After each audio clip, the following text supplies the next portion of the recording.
Welcome to Audacity Works, a podcast inspired by and dedicated to the working artist, the creative entrepreneur, and generally, doing the damn thing. This exists on the premise that the world belongs to those who have the audacity to believe that their lives have value. This is for you. Welcome to Audacity Works. I am your host, Rachel Strickland, and this is episode number 146. And it is about asking for help. More specifically, the reasons that people don't, and I get real salty about it. But first, tiny update from over here. The wheelchair recovery is still in process. If you missed last week's episode, the rule of thumb that a disabled friend of mine told me is that however long you're in a wheelchair, you can expect that long again to recover from being in a wheelchair, because a wheelchair is a great tool. I am so grateful that I had it. And also, if you're sitting down for a month with your right leg extended, there are going to be consequences to that. And if you follow me on Instagram, you may have seen in my stories that on Saturday night, Manflesh and I were tucking ourselves in for a long summer's nap when we heard a dripping sound. Long story short, our front room, there was a leak in the roof. And like so many gallons of water were pouring into our house. Oh my God. So yeah, there's a hole in my house, but it has a solution. And that solution is within reach for us. And the reason that I bring this up is that I'm getting a lot of comments from friends who follow me closely, and they're like, man, the universe is really fucking with you. You know, you got bit by a snake, you got injured from the wheelchair, there's a hole in your house. Like, I can see why you would say that, but I absolutely do not feel that way. Yeah, I got bit by a snake, but also I had access to antivenom and support. And yeah, I had to be in a wheelchair for a while, but I had a wheelchair. I had access to that and support. I got injured from the wheelchair. That's what we call a natural consequence. And I have access to resources to rehab myself. Are they the best resources? No, because I'm an American. But they are there. Do I love having a hole in my front room? No. But I have a front room. And I understand where the comments are coming from and that they're intended to support me and to give me a sense of validation. But honestly, even with all this shit, my life is an embarrassment of riches. And even the hole opening up in the ceiling during a really intense rainstorm, which has not stopped, by the way. It'll still be raining. It's not how we planned to spend that evening. But me and Manflesh got to meet it together. You're like, oh, hey, you do this, I'll do this. That didn't work. Okay, what do we try next? So we got to have that opportunity to work together to meet an emergency situation. And it wasn't what we were fighting against, the water. It was what we were fighting for, our home.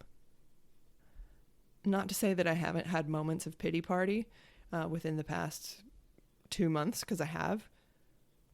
But they're more like punctuations. They're not thematic. And I wanted to mention that too, because I ain't trying to be toxic positivity over here. I hate all that shit. It's just factually not how I see my circumstances. If it ever is, trust me, you will know about it. I am not known for keeping my feelings bottled up. And someone also pointed out, maybe this is the snake medicine talking, because the gift of snake medicine is transmutation. Taking one thing and turning it into something else. Maybe so. Anyway, that's update from me. This next episode, I've thought about it a lot, and I have a lot to say. Some of it is salty, so grab a beverage or whatever. And the reason that I started thinking about this subject, on asking for help and also receiving help, largely came out of my time as a wheelchair user. Not because I had a hard time asking for help, because I don't, but because of the number of people that made it a point to remind me to ask for help. Now, why would that be? And I think that I think that it is because the culture of hyper-independence that plagues us, and the illusion, or the trap, rather, of the independent woman. These are tools that have been used to isolate people, particularly AFAB people, but by no means only. I think that the experiences of this phenomenon of like hyper-independence is experienced differently in a gendered way, but the issue itself is not gendered. Case in point, like, how difficult is it for an AMAB person to admit that he doesn't know something and to go ask for help? There's literally stigma about that. And if you were socialized female, this came more from, or less from, a sense that you should have all the answers already and be self-sufficient, and more that you shouldn't take up too much room or encroach on someone else's territory, step on their toes, or the worst sin of all, bother them. That phrase is such a red flag in my mind that anytime I hear someone say, "Oh, I didn't want to bother them," my attention just goes zoom, like snaps right onto them. Like, what did you just say? Explain yourself. Like, to a degree that is probably too intense. No one has complained so far, but they might. I'm gonna keep doing it because it's still here. So because of all of this, and because I tend to be surrounded by really wise and people who have so much self-knowledge, these are the people that were reminding me now, don't forget, ask for help when you need it, because they know about this cultural expectation that you should be able to do everything yourself. Now, I don't feel burdened by that cultural expectation at all, but they were looking out for me. There's also the added caveat of on what planet could I even be here doing this if I were unable to accept help? I can't even get over the door jamb to get into the damn apartment without assistance. I don't feel bad about asking for that assistance. And it's a good thing, because imagine what torment that month as a wheelchair user would have been if I were plagued by that cultural expectation, and that if I had internalized that axiom that you should be self-sufficient. So that's where it comes from, in my estimation. If you're AMAB, it's usually you should know all the answers already, or at least be able to figure it out yourself. And if you're AFAB, it's sometimes, not always, is you shouldn't be a bother to someone else. And I am absolutely certain that those experiences overlap. I just wanted to pay credence to places in which, the experience may be gendered in how it is perceived. In her book, Unbound, Kasia Urbaniak, who I have, glowed about before, I love learning from her. I'll link that book in the show notes. Now, Kasia exclusively works with women about power dynamics. And she calls this phenomenon the smush, which is what happens when someone offers you something hey, would you like some help getting this stroller up this flight of stairs? And a woman says, "Oh, no, I'm good." And then whoever it was walks away, and they're like, "Now, why did I say no to that? I would have loved help. Why did I not say yes to that request?" And the answer to that, in Kasia's book, she calls it the smush. And even though I myself do not personally feel burdened by this expectation, I still feel that automatic switch in my brain. I can still observe it and be like, "Aha, bitch, you didn't give me this time." For example, I was in the airport waiting to fly out of Charleston, and I'm stuck in the chair, the airport wheelchair, right, which you cannot move by yourself. And there was a man and his teenage daughter sitting across the way. And we started chatting. I told them what happened to me. And the daughter was eating a chicken sandwich. And I said, baby, where'd you get that chicken sandwich? And she pointed and she's like, it's like down that hall and way over to the left, basically miles away as far as I'm concerned. And not a moment later, she said, do you want me to go get you one? And that's when I acknowledged that switch, that automatic function, that, oh no. I didn't say it because I don't buy into that bullshit. But I noticed it so that I could ignore it. And that I had just a party in my brain. I didn't make it visible. What I did make visible was me saying, yes, please, I'd love that. Thank you so much. Gave her $5. She went and she got me a chicken sandwich. I said, keep the change. She said, absolutely not. I thanked her and thanked the man for whatever role he had in raising such a thoughtful young person. And then I sat there and ate my chicken sandwich, all self-congratulatory. I'm not even going to deny it. Likewise, the situation in Galway where me and Sammy Dean are trying to slug all this luggage up a hill, and I'm trying to wheel myself up a hill, and it is not happening. And that young man happens along and he's like, excuse me, do you need help? I'm like, yes, and so does she. Help us. Thank you so much. And my point in telling you this is not just to brag about how awesome I am that I can accept help, but to point out I didn't exactly have the option of not saying yes to that. So it was a situational aha moment, but we are all in that same situation, different versions of a situation, but we're all there. To the degree that a situation is set up to accommodate you, you will be able to traverse that situation. And if not, you will need to ask for help or accept it, or both. So here's where I get salty. When I work in the Audacity Project, I help people do scary things. Most of them are islands, super independent people. They have big dreams. They've reached a plateau. And one of the things that they're absolutely going to have to do is ask for things from other people.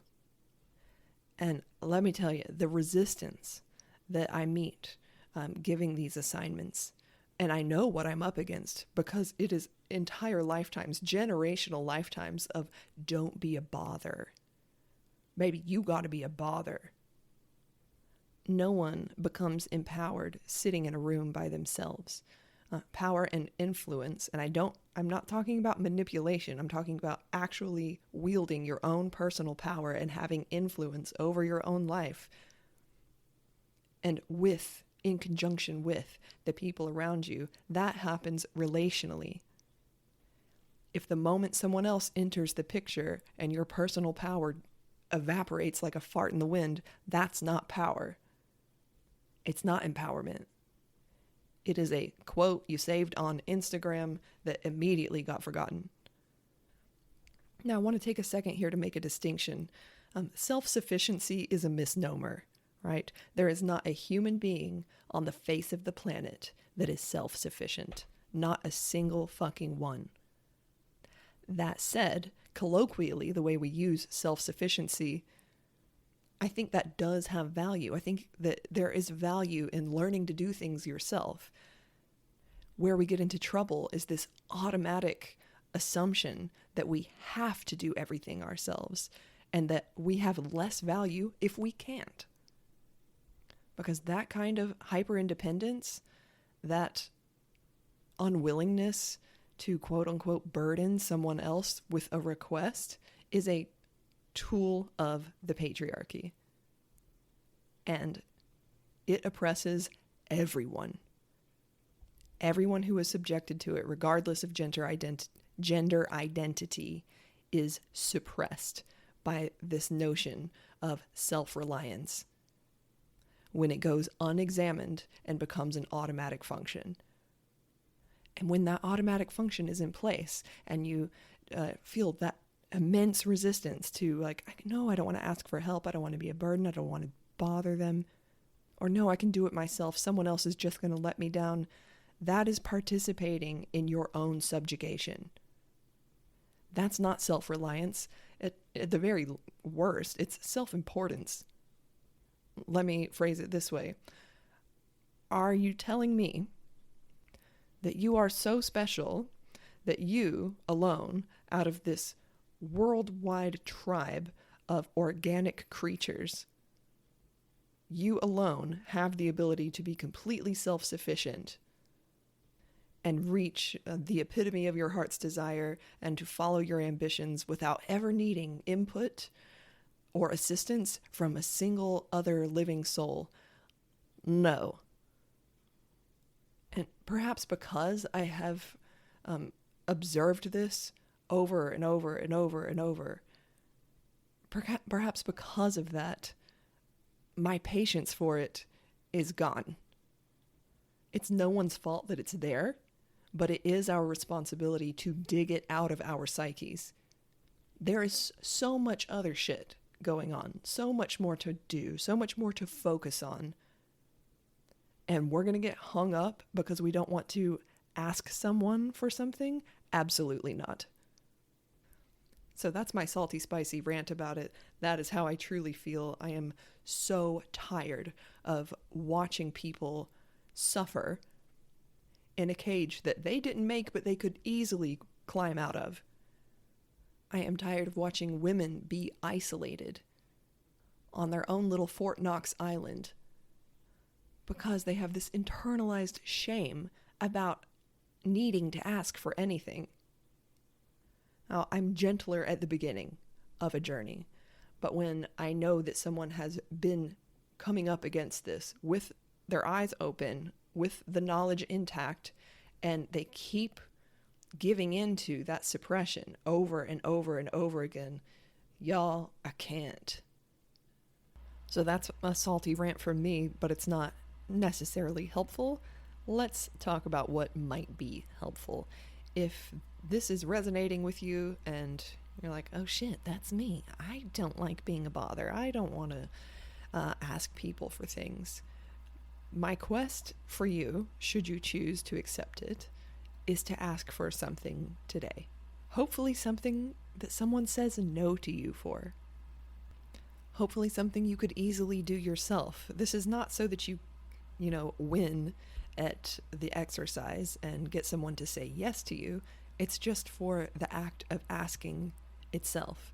Like, can you hand me that cup of coffee, even though it's well within reach? Ask for a hug. Ask for a foot massage. Ask if you can drive the tractor. Just ask for something, not in the quest to be given what you're asking for, but just for the exercise in asking for something that you normally wouldn't. And this is why I say that this cage is easy to climb out of, because once you practice doing it, you'll see that it is so easy to do. So in summation, the resistance that people feel for asking for things, it is not their fault. It is not your fault. But it is our responsibility to deconstruct that. Because the fact that it's there at all is a tool of the patriarchy, and it works really well. And when we don't spend the time and the focus to deconstruct it, we are complicit in our own subjugation. We are limiting ourselves. And there's a vast freedom on the other side. Like, once you just walk out of this cage and realize you can ask anyone for anything. You can trust other people to be adults and say no if they want to. That's on them. But we do have the freedom to ask for whatever we want. And I hope that we can use it. All right, friends. That's it from me today. Although I do want to let you know that Cycle 29 of the Audacity Project is enrolling very soon. I highly recommend that if you're interested in this program, you get onto the waitlist. You get handled with like a nice cotton glove and given extra goodies and extra attention. And probably a discount. So I will put that link in the show notes if you're interested. Side note, if you do want to get better at asking for things and shake this off of your shoulders, I can help with that. And I'll be nice, I promise. Thank you so much for listening, and thank you for this time. I do not take it for granted, and I appreciate each and every one of you. Thank you for giving this a purpose. If you have requests for future episodes, you can reach me always on Instagram at Rachel Strickland Creative or on Patreon at Rachel Strickland Creative. This podcast is powered by Patreon, so extra smushy, lovey-gooey shout out to my patrons for making this and this version of me possible. Thank you. Until next time, my friends, let's refuse to be complicit in our own subjugation. Go on with your bad selves, and don't go back to sleep.